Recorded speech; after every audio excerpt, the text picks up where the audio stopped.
Hello everyone, তোমরা সবাই কেমন আছো? আশা করি ভালো আছো। আমিও খুব ভালো আছি। তো আজকে আর গুড মর্নিং বলে শুরু করলাম না, কারণ আজকে আর যে টাইমের দিনটা শুরু করেছি সেটা মর্নিং ছিল না। তো এখন চলে এসেছি আমরা আমার বোনের, মানে দিদির বলতে পারো, আমার মেজো আব্বার মেয়ের নার্সারিতে।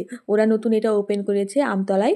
আমরা গেছিলাম আজকে এক বিয়ে বাড়িতে, মানে আমারই ভাগ্নির বিয়ে ছিল। তো যাওয়ার সময় ভেবেছি যে বাড়ি ফেরার সময় ওদের নার্সারিতে অবশ্যই উঠবো আর ওদের সঙ্গেও দেখা করে যাব।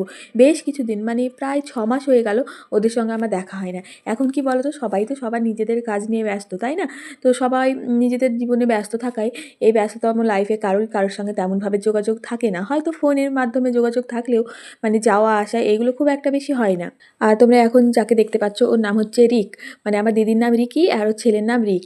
তো রিক তো খুব চঞ্চল ছিল, তো এখনও দেখছি তেমনই আছে। আর ও আমার ক্যামেরা দেখে আন্টি হাই হাই করছে, কারণ ও দেখেছে আমার ব্লগে যে আমি দানিশকে হাই বলতে বলি।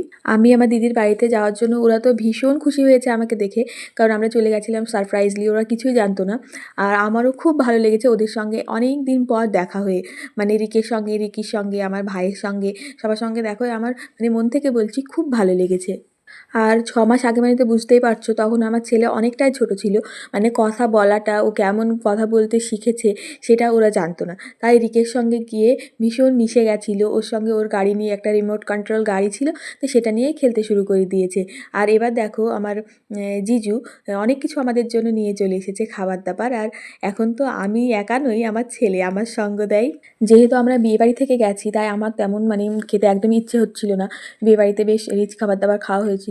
আর দানিশকে আমি বিকেলের টাইমে মানে ওই 3টে নাগাদ একটু ভাত খাইয়ে দিই, তো সেদিনকে সেটা খাওয়ানো হয়নি। ওই জন্য ও দেখো মিষ্টি টিষ্টিগুলো বেশ ভালোই খাচ্ছিল। আর ওর এই খাওয়া দেখে ওর আন্টি আঙ্কেল ওর তো ভীষণই প্রশংসা করছিল যে এত কম বয়সে, মানে ওর তো এখনও 2 বছর পূর্ণ হয়নি, প্রায় 2 মাস মতো বাকি আছে। তো এত কম বয়সে নিজে হাতে এত ভালো গুছিয়ে খাচ্ছে।